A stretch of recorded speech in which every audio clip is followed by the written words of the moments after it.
there's a question that a lot of folks have, and I think I know the answer, but I want to hear you say it.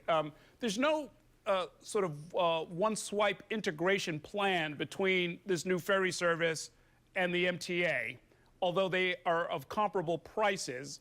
My thinking is that you're doing that because this is a city project and you don't want to get wrapped up in the politics and the funding and the timetables of the MTA. Is that what's going on here? Well, I'd say a variation on a theme. It is a city project, and I think it is the shape of things to come that the city of New York is going to have to take matters in its own hands when we need to get more done for our people in terms of mass transit. We know the MTA has a whole region to cover. For many years, a lot of us have felt they could do more for the 5 boroughs than they've done.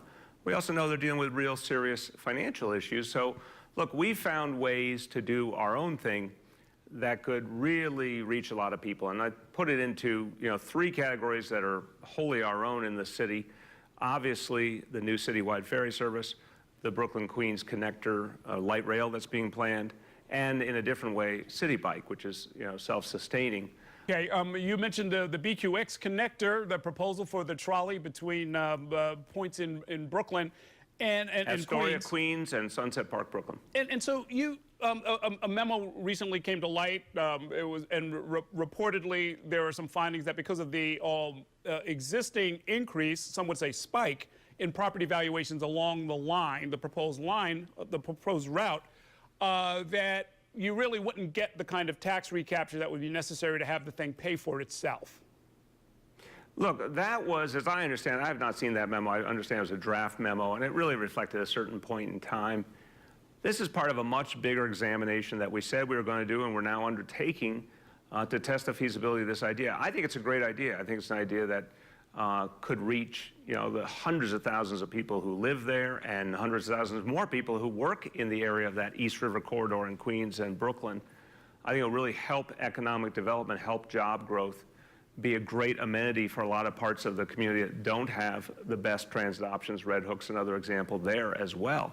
So, we think it's a great idea. But we said from the beginning we have to confirm the theory that, like the number 7 train extension to the west side of Manhattan, that increase in property taxes could, the receipts we got on property taxes could cover the cost. Because again, this would be funded solely within the city, not via the MTA. That analysis was a point in time. It's far from the complete analysis.